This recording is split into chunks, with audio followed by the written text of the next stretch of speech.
If you are a leader, then you are probably not unfamiliar with the feeling of being a bit isolated or lonely in your role.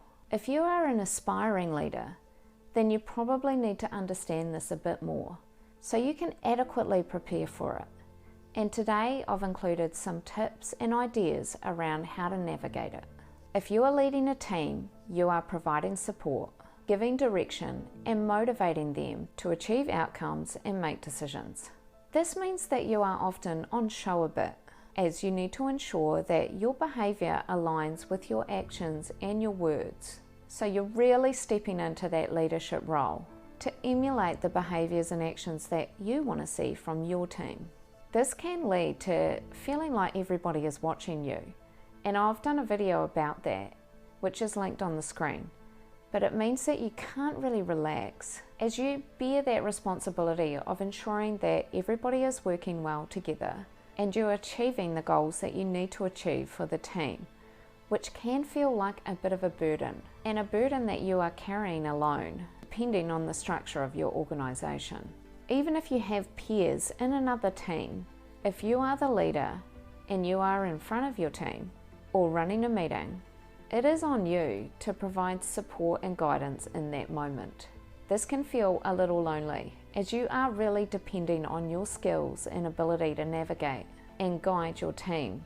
There isn't necessarily another leader that is standing beside you and with you and helping bear that responsibility. How I navigate this is I have developed relationships with other leaders over a period of time who I know I can call on to debrief occasionally and just get another perspective on a situation.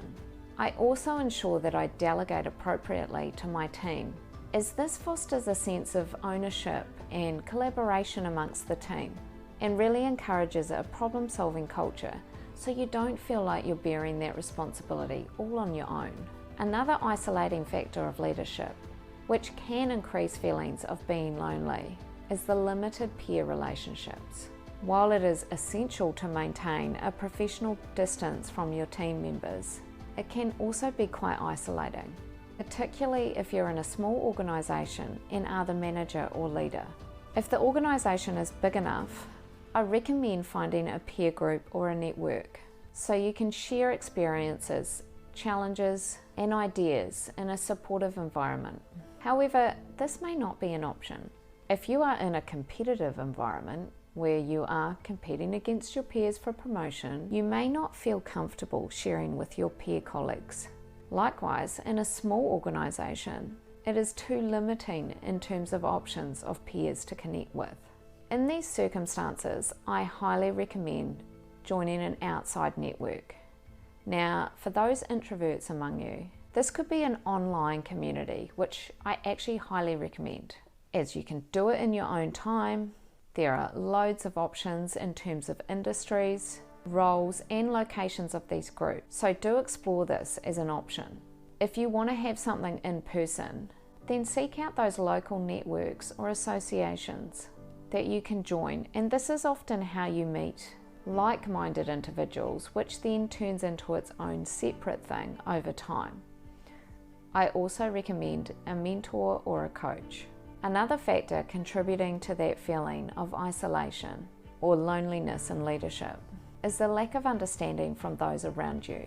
Unless they have done the role, it can be difficult for them to comprehend the pressure that you are under or the unique challenges that you face in being a leader. While joining leadership groups and networks can help bridge this gap, it is often the specifics around your environment that can cause the disconnect. Some of this can be bridged through being a little bit, not a lot, and always respecting professional boundaries, but being a little bit vulnerable with your team. It could be through problem solving, so sharing a problem that you're trying to resolve with your team and acknowledging that you're uncertain of the correct path to take. Then you can problem solve as a team. Obviously, be mindful about the problem that you share. You don't want to share the issue of getting a team member to turn up on time. It needs to be generic, but it can actually really support a team culture and letting others take a little bit of responsibility. It also creates opportunities for team members to provide feedback and share their perspective. I have done a video on the importance of leveraging team feedback, which is linked on the screen if you want to dig deeper. And if you are getting some value out of this video, could you please like and subscribe? It helps me out a lot. Now let's not forget about the fear of vulnerability. Many leaders feel pressured to maintain this facade of strength and confidence at all times. Admitting feelings of vulnerability or loneliness can be perceived as a sign of weakness, further perpetuating that feeling of being lonely and no one understands what I'm going through. Overcoming the fear of vulnerability starts with your own self-awareness. It is not a sign of weakness, but a strength because it opens you up to growth and opportunity. I know myself that one of my weaknesses is speaking in public. It really makes me nervous, and I have shared that with team members, along with some of the tips and tricks I have used to help me, which in turn has helped other team members who also had that fear, as well as getting some really great tips from them about how they navigate it, which helps me grow because I know I learn a lot from my team. They not only challenge me with some pretty tricky problems, but they also do really great things that I admire and learn from. Being vulnerable, again, professional boundaries here, does provide you with the opportunity to build a stronger connected team. Lastly, the relentless pursuit of progress can also create feelings of loneliness. As a leader, you're consistently having to drive your team or parts of the organisation forward as you're striving for growth and success. This forward momentum can leave little time for reflection or connection, leading to a sense of isolation. To navigate this one requires a little bit of self-reflection and some organisation. I schedule focus time in my diary. It means that I am on Do Not Disturb in terms of my online status, so I only get priority messages that pop up and don't get distracted with the routine queries. I sometimes use it to run through my checklist and reassess my priorities, but usually I try and use it to work on something that requires a bit of heavy lifting in terms of brain power and allows me some space to consider the bigger picture, which ensures that I feel connected to what I want to achieve. Another part of this is managing my work-life balance, which is to ensure that I'm not always working, but have time for my family and my own interests.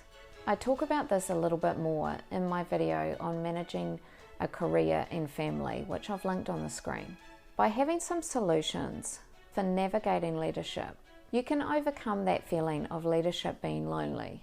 And while it could feel overwhelming at times, it's essential to remember you aren't alone and to reach out to other leaders and build those connections so you can stay connected even when you're really busy.